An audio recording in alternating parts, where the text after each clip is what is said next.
오늘 우리에게 주신 하나님의 말씀은 사사기 18장 21절에서 31절까지의 말씀입니다.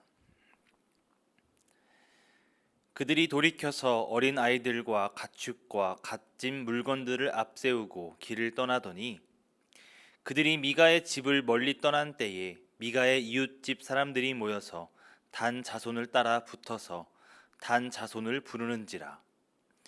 그들이 얼굴을 돌려 미가에게 이르되 내가 무슨 일로 이같이 모아 가지고 왔느냐 하니 미가가 이르되 내가 만든 신들과 제사장을 빼앗아 갔으니 이제 내게 오히려 남은 것이 무엇이냐 너희가 어찌하여 나더러 무슨 일이냐고 하느냐 하는지라. 단 자손이 그에게 이르되 내 목소리를 우리에게 들리게 하지 말라. 노한 자들이 너희를 쳐서 내 생명과 내 가족의 생명을 잃게 할까 하노라 하고 단 자손이 자기 길을 간지라.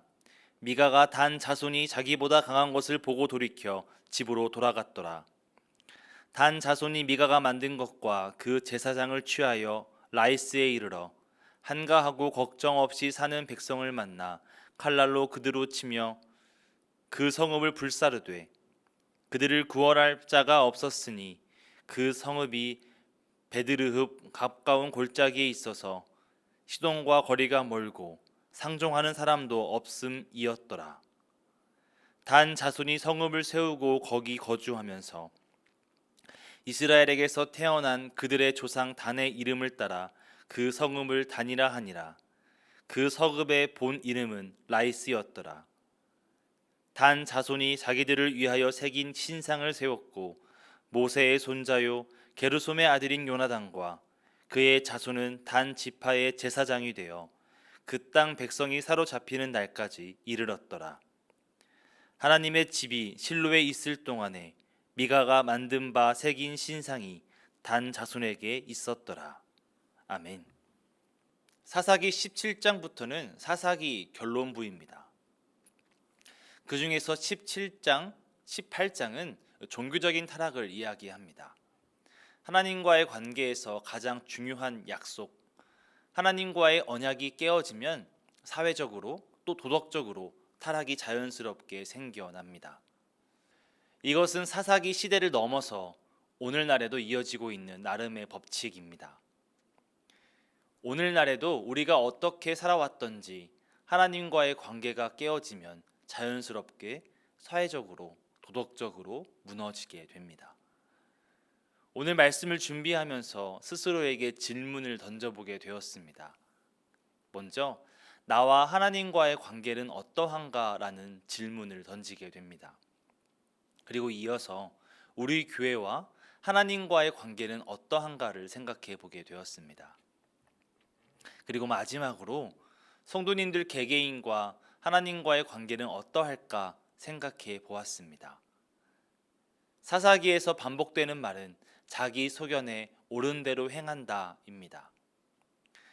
삼손의 마지막은 화려하고 귀했지만 동시에 마지막 사사로서 자기 소견에 옳은 대로 행한 자의 말로를 분명하게 보여주고 있습니다. 삼손이 겪은 고난이 무엇입니까? 두 눈이 뽑히고 옥에 갇히며 조롱을 받았습니다. 18장에서는 개인이 아닌 단 지파 공동체의 타락을 이야기합니다. 17장에서는 미가라는 가정의 타락이 어떠한 결과를 초래하는지 알려주었다면 18절에서는 공동체의 타락이 어떠한 결과를 불러오는지를 보여줍니다. 처음 말씀드렸듯이 공동체의 종교가 타락하자 사회적으로도 무너지며 소망을 잃어버린 모습을 보여줍니다. 종교는 그 시대를 지탱하는 뿌리입니다. 종교가 타락하면 소망도 사라집니다. 하나님의 진노만이 남아있죠. 그것은 두려운 일입니다. 원래 단 지파는 유다와 에브라임 곁에 있던 지파입니다. 그러나 아모리 족속이 너무 강하자 그들을 쫓아내지 못하고 오히려 단 지파가 산으로 쫓겨납니다.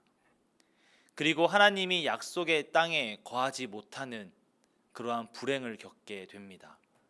18장에서는 단 지파는 자기 소견에 오를 대로 행하는 모습을 반복적으로 보여줍니다. 그리고 이러한 모습은 그 누구에게도 선한 영향을 끼치지 못했습니다. 먼저 단 지파는 정탐꾼 5명을 세워 땅을 정찰하게 합니다. 우리 모두 정탐꾼 하면 떠오르는 장면이 있죠. 바로 민수기 13장에서 12명의 정탐꾼이 가나안 땅을 정탐하는 장면입니다. 그들은 하나님의 명령에 따라 움직인 사람들이라면 단 지파는 하나님의 약속을 지키기 위함이 아니라 자기 눈에 좋은 것을 찾기 위함에 정탐꾼을 보내었습니다. 이들이 정탐하러 가는 중에 에브라임 산지 미가의 집에 이르게 되었고 미가의 집에서 한동안 머물게 됩니다. 그리고 그곳에서 미가의 개인 제사장 역할을 하던 어용 제사장을 만나 그에게 축복을 받게 됩니다. 그리고 라이스 땅을 쭉 돌아보곤 돌아옵니다. 그러고는 이제 평화롭던 라이스 땅을 정복할 계획을 세웁니다. 단 지파 600명이 가족과 어린 아이들과 가축을 앞세우고 함께 나서는 것이죠. 이 장면이 오늘 21절입니다. 미가의 집에 이르러서 600명의 군사력으로 미가의 제사장과 미가의 에봇, 드라빔, 새긴 신상, 부어 만든 신상을 탈취합니다. 이에 미가는 이웃들과 합세하여 항의합니다. 24절을 다시 한번 보시겠습니다. 미가가 이르되 내가 만든 신들과 제사장을 빼앗아 갔으니 이제 내게 오히려 남은 것이 무엇이냐 너희가 어찌하여 나더러 무슨 일이냐고 하느냐 하는지라. 아멘. 사실 미가는 17장에서 이제 모든 것이 구비되었으니 하나님께서 내게 복을 주신 일만 남았다 라고 착각하고 있었습니다. 그리고 아주 평안하게 안심하고 살고 있었죠. 그런데 난데없이 선의를 베풀었던 단 지파가 다시 찾아올 때 칼을 들고 온 것입니다. 그리고 자신의 제사장을 빼앗고 신상들을 빼앗고 가진 모든 것을 빼앗아 갑니다. 분노에 찬 미가가 나에게 남은 것이 없다 라며 항의한 것이죠. 이 장면을 통해서 얼마나 많은 지파가 자기 소견에 옳은 대로 행했을까 엿볼 수 있습니다. 레위인도 에브라임도 미가도 단 지파도 모두 부패했습니다. 그들은 각자 자신이 기준이 되었습니다. 하나님의 언약은 이미 사라졌습니다. 스스로 혹은 그 집단이 세운 기준이 하나님의 율법을 넘어서는 일이 생겨난 것이죠. 이것이 타락이고 죄의 핵심입니다. 종교개혁 이전 로마 카톨릭의 모습도 이런 모습이었습니다. 그리고 오늘날에도 많은 교회 안에서 이런 문제가 똑같이 야기되고 있습니다. 그 모임 안에 공동체 안에 하나님의 말씀이 확실하게 자리 잡지 않는다면 본인이 잘못을 하고서도 잘못하는지 모르고 있는 무서운 일이 일어납니다. 그리고 오히려 자신에게 심판이 다가올 때에 억울하다며 씩씩거리죠. 이러한 무감각은 목회자라도 자유롭지 않습니다. 평생을 모든 신앙인이 경계하며 살아야 합니다. 미가는 스스로 신을 만들었고 제사장도 세웠습니다. 인간에 의해 만들어진 신이 그 가정을 다스리고 있었습니다. 하나님과 약속한 땅을 저버리고 스스로 판단하여 북쪽의 라이스를 정복한 단 지파도 마찬가지로 그들이 무력으로 빼앗은 신들과 제사장을 섬기고 있었습니다. 가장 충격적인 사실은 모세의 후손이 그 신을 모시는 제사장이 되었다는 것입니다. 하나님께서 예루살렘 성전을 허락하시기 전까지 이런 신상을 섬기는 멍청한 일을 계속하게 되었습니다. 말씀을 묵상하며 어떻게 이렇게 잘못될 수 있을까를 생각해 보았습니다. 그들을 이렇게 완벽한 죄로 빠지게 한 것은 커다란 사건이 아니었습니다. 아주 작은 일들이 반복적으로 인지하지 못하는 사이 파고든 것입니다.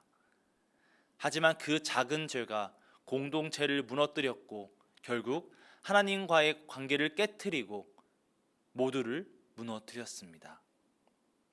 이 새벽 우리가 주님께 나아와 각기 자기 소견에 옳은 대로 행했던 내 자신의 모습을 내려놓기를 기도합시다. 주여, 다시 나를 죄에서 자유케 하여 주옵소서. 사랑하는 성도님들 모두가 하나님과 관계가 깨어지는 것이 아니라 기도하며 나아갈 때에 튼튼하게 맺어지고 또 유지되기를 소망합니다. 하나님의 선하시고 기뻐하시는 귀한 역사가 우리에게도 임하여 우리가 하나님 나라의 굳건한 군사가 되기를 간절히 축원합니다. 기도하겠습니다. 사랑의 하나님, 감사합니다. 오늘도 우리가 그 말씀을 기억하며 나아갑니다. 주님, 우리 새벽에 기도하며 나아갈 때에 우리의 옳은 것, 우리가 보기 좋은 것 쫓아가는 것이 아니라 아버지의 지혜를 쫓아 오늘 하루를 살아가게 하여 주시옵소서. 우리가 보고자 하는 것을 보는 것이 아니라 아버지가 인도하시는 그 길을 따라가는 우리 되게 하여 주시옵소서. 모든 여정이, 모든 순간이 나와 함께하는 우리가 있는 공동체와 우리 교회가 아버지의 길을 따라가는 귀한 자녀 되게 하여 주시옵소서. 이제는 우리 주 예수 그리스도의 은혜와 하나님의 사랑하심과 또 성령님의 함께 하시는 귀한 역사가 자기의 소견을 내려놓고 아버지의 의를 쫓아 매일매일 아버지를 따라가겠노라고 결단하는 우리 능구 성도님들의 머리 위에 지금부터 영원까지 함께 하기를 간절히 축원합니다. 아멘.